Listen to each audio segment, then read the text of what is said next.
الشركات كتير عم تطالب بآدم. يزن السيد ولا مرة ونجي يدخلان ابنهم عالم البزنس. إذا أكيد شاف فيها المدخول هيقلي لا تصوري معي مامي.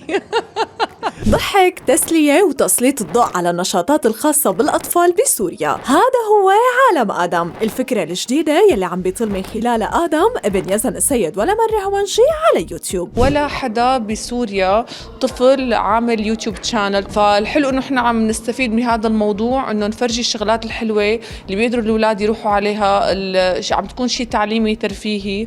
وكانت القصة طبعا فكرة يزان، هو عمل شركة برودكشن، فهيك حبينا نبلش تكون أول تجاربنا بآدم. ويلي شجعهم على هالخطوة هو القبول الكبير يلي لاقاه آدم عبر حسابه على انستغرام بعدد متابعين تجاوز 147,000. الشركات كتير عم تطالب بآدم، سواء مثلا شركات تبع الشيبس، بسكويت، حليب أطفال، كل شيء بخص الأطفال، قرطاسية، شو بيخطر ببالك بدهم آدم يكون موجود بالإعلان. هو عن جد عنده الإقبال والقبول من العالم، كتير حابين. يعني احنا لو ما كانت صفحته كبرت على الانستغرام بدون ما نحن يعني هيك نخطط لهالشي، وكان هيك محبة من عند الله للعالم حابينه، ما كنا قدرنا نكفي. وهو كتير حابب. يعني انا اكتشفت لانه في اولاد مثلا عم يجوا يصوروا معه، يعني سبحان الله في ولد بيحب، عنده كاريزما، له خلق. في اولاد لا، يعني آدم بينتهي التصوير هو لسه بده يتصور، يعني هو بيعصب انه ليش طفيتوا الكاميرات، انا لسه بدي اتصور. يعني مثلا بكون لابسه وعامله ميك اب، بقول له اليوم وين رايحه، بقول له رايحه اصور. لا انت ما في عندك تصوير، انا بدي اصور.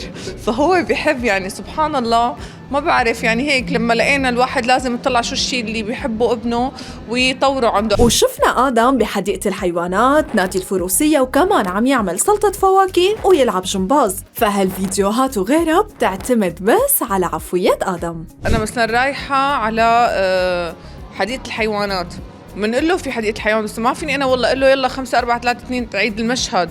أنت خلص في كاميرات عم تصور، أول رياكشن بده ياخده ما فيك تعيده، ما فيك تقول له لا مو ظابط الرياكشن تبعك عدلي. خلص، وهي حلاوته إنه أنت عم تاخد شيء عفوي طبيعي وما في إعادة. يعني يا بيروح عليك الإفيه يا لا. ورغم إنه آدم عنده حب للكاميرا، بس أحياناً مزاجته كطفل هي بتكون الحكم بتصوير الإعلان أو لا. كطفل بهذا العمر ما فيك تجبره على الشيء. يعني هو بفيق الصبح أبوه بيقول له إنه يلا تقوم اليوم بدك تصور، بده يروح يصور. إذا ما له خلق ما فيك تجبره. يعني أنا ماني ماسكة ولا العصاية وراكده اليوم، لا هو طفل، فأنت بدك تتركه على راحته. وقت بيتعب، أنا مثلا إجاني إعلان بدهم أنا وآدم، فكان عنا تصوير داخلي بالبيت عنا، وروتين كيف نحن عم نستخدم أحد المنتجات، وعنا خارجي. فهن كانوا متخيلين انه نخلص تصوير بيوم واحد. لا انا ما فيني، انا معي طفل، انا لازم اعمل تصوير البيت بيوم والتصوير الخارجي بيوم تاني كليا، لانه انت بالنهايه طفل بدك تقدر. انا مو يعني بده ينام وقت ينعس خلص بكرس، بده ياكل، عنده راحته. وقعدنا دغري بيقول انه انا بدي نام، هلا بدي نام، يعني ما عرفت مزبط وقته ما نعسر.